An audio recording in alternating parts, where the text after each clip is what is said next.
So throughout the summer, I remember the Warriors being in trade rumors for Lauri Markkanen, other big names, and during that time, they claimed Brandon Podziemski untouchable after coming off his first season, where he finished 5th in Rookie of the Year voting and led the team in plus-minus by far. When he was on the court for the Warriors, they performed very well. So the untouchable status kind of made sense. Not really, but he was only 21 years old, so I'll give it to them. However, fast forward to present day, currently the Warriors look silly because he's in a sophomore slump. Every statistical category has gone down, most notable his efficiency, 45% from the field to 38%, then three-point percentage, 39% from three to a disturbing 24%. I feel like the Warriors kind of set him up. His best asset during his rookie campaign was to be a hustle guy, a great connector offensively, who just thrives at the dirty work, but they kind of built him up to be a consistent offensive contributor on the ball a little more. They basically sold his summer league version of himself. The Warriors expected him to make an offensive leap as a creator. You can tell because just look at the roster. There's not much out there from a playmaking on-ball standpoint.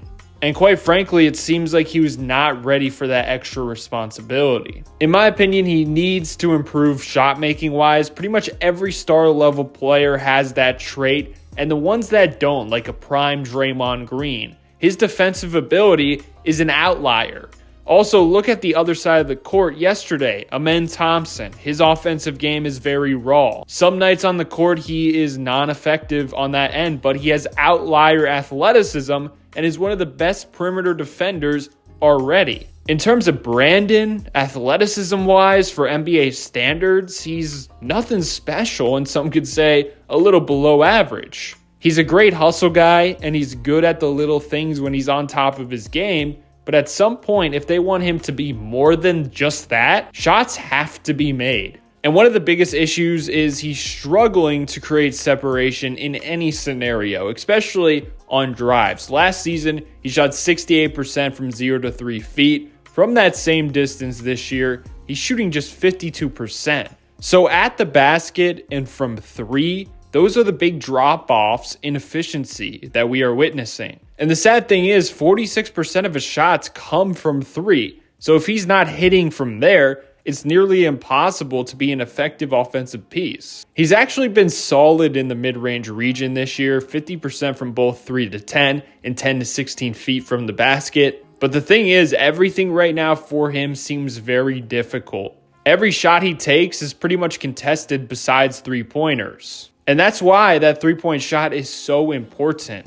That's supposed to be what gets him going in a rhythm. That's also supposed to be what makes defenses overplay him.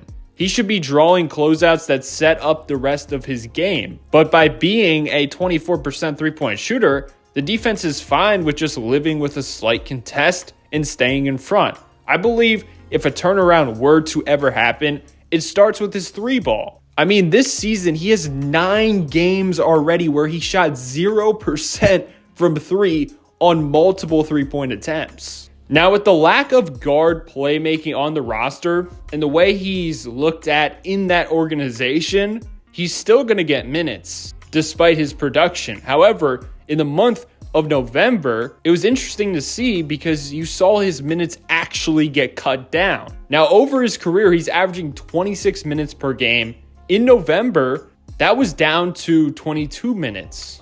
Also, 6 games out of 13 during that month, he got under 20 minutes. Now, during December, his minutes have gone back up, but you think a guy that was deemed untouchable in the offseason would be at least a 30-minute guy most nights. Well, nope. His minutes per game have actually decreased compared to his rookie year. Overall, you could tell Warriors Nation seems to be losing their patience due to the raised expectations by the Warriors franchise. I seen a Reddit comment where they said he's the Michael Jordan of Chris Chiozza's. That's some brutal stuff right there. My goodness. Let me know your thoughts below if he can turn it around. I think he could turn it around, but I also think Warrior fans have to decrease their expectations, at least for this season.